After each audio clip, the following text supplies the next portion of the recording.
मुख्यमंत्री आवास के समक्ष ओबीसी आरक्षण को लेकर भारतीय जनता पार्टी के द्वारा एक दिवसीय धरना दिया जा रहा है और इस धरना में नगर निकाय चुनाव जो होने वाले हैं उसमें ओबीसी आरक्षण लागू करने को लेकर सरकार को भारतीय जनता पार्टी घेरते हुए नजर आ रही है।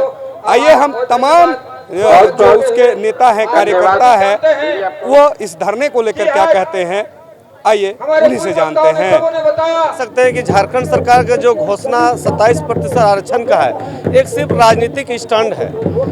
यदि अगर इनकी नीयत साफ है और चाहते हैं कि यहाँ के ओबीसीओं का जो पहले से भी एकीकृत बिहार में हम लोग का 27% आरक्षण था, ये कोई नई चीजें हमको नहीं दिए हैं, बल्कि हमारा जो आबादी है, हमारा जो हक अधिकार है, वो बहुत पहले हमको मिल जाना चाहिए। और हम कह सकते हैं कि अभी निकाय का चुनाव है नज़दीक में, ऐसे समय में जो नियोजन में है और जो चुनाव प्रणाली है उसमें इस आरक्षण को लागू होना चाहिए। अन्यथा हम समझ सकते हैं पूरे झारखंड लोग देख रहा है कि सिर्फ राजनीतिक लाभ लेने के चलते एक राजनीतिक स्टंट के तौर पर इस तरह का घोषणा करना कहीं से उचित नहीं है, एक धोखा है ओबीसीओं के लिए, जो सभी से बड़ी आबादी के रूप में इस राज्य के अंदर, इस प्रदेश के अंदर में है।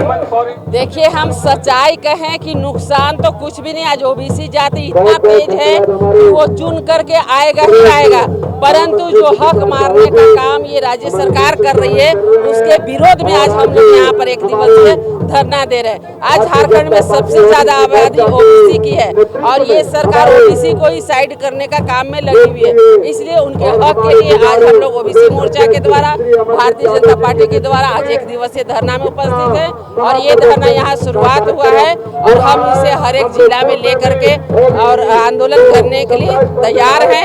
आज तो भी एक छोटा सा रील है, फिल्म अभी बाकी है। सरकार के प्रति किसी जाति, किसी समाज और झारखंड के लोगों को विश्वास रहा नहीं, क्योंकि सरकार झूठ बोलने वाली सरकार है। आपको याद होगा कि पंचायत का चुनाव हो रहा था, इन लोगों ने कोर्ट में जाकर के राज्य सरकार ने शपथ दिया था कि आगे से कोई भी चुनाव होगा तो हम आरक्षण को पूरा पालन करने का काम करेंगे और जो निर्देश है उसका पालन करेंगे। इस प्रकार से मध्य प्रदेश का चुनाव हो रहा था, मध्य प्रदेश का चुनाव भी सुप्रीम कोर्ट के जो निर्देश था उसको पालन करने का काम किया, लेकिन ये सरकार कोर्ट से भी झूठ बोलने का काम किया है और धोखा देने का काम किया है। सर्वे न करा करके, जो सर्वे कराना है वो आज जा करके आयोग का गठन करके, उस आयोग का गठन किए बगैर, सर्वे कराए बगैर पंचायत का चुनाव कराने जा रही है। इसके चलते पिछड़ों का जो आरक्षण, जो हक अधिकार मिलना चाहिए थे, वो अधिकार नहीं मिल रहा है। पिछड़ा वर्ग जो झारखंड राज्य का सबसे बड़ा वर्ग है, सबसे बड़ी आबादी वाला वर्ग है, इस पिछड़ा समाज में काफी आक्रोश और गुस्सा है। और पिछड़ा, आपको याद होगा आप लोगों को, पिछड़ा बार जब बीजेपी की सरकार चल रही थी तो स्वयंबोल के आधार पर चुनाव हुआ था, लेकिन वर्तमान सरकार को डर है कि यदि हम स्वयंबोल के आधार पर चुनाव कराएंगे तो हमारे एक भी कार्यकर्ता चुनाव जीत के नहीं आएंगे।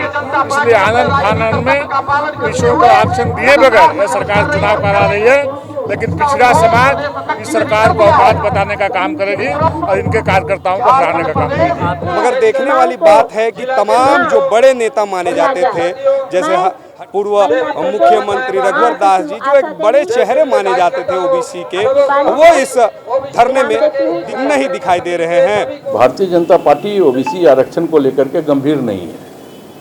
वो धरना इसलिए दे रही है कि उनके पास कोई कार्यक्रम नहीं है, सत्ता से बेदखल है। उनके मुखिया स्वयं भ्रष्टाचार के मामले में अपने कैबिनेट के मंत्री से ही चुनाव हार गए हैं, कोई रास्ता तो है नहीं उनके पास। वो धरना दे रहे हैं ओबीसी के आरक्षण को लेकर के, लेकिन सबसे बड़ी विडंबना है और ये हास्यास्पद स्थिति भी है कि भारतीय जनता पार्टी का ओबीसी का सबसे बड़ा चेहरा इस राज्य में रघुवर दास जी हैं। तो भारतीय जनता पार्टी ओबीसी आरक्षण को लेकर के धरना दे रही है और उसमें ओबीसी का उनका सबसे बड़ा चेहरा सम्मिलित नहीं है, तो यह तो साफ प्रतीत होता है कि भारतीय जनता पार्टी ओबीसी के नाम पे सिर्फ अपनी दुकानदारी चला रही है। जैसे सरना धर्म कोड के नाम पे कुछ दिनों तक उन लोगों ने अपनी दुकान चलाई, जब हम लोगों ने विधानसभा से पारित किया तो आज तक खामोश है भारतीय जनता पार्टी के टॉप टू बॉटम स्तर के लीडर। इसी तरह ओबीसी के मामले में भी खामोश हो जाएंगे ये लोग।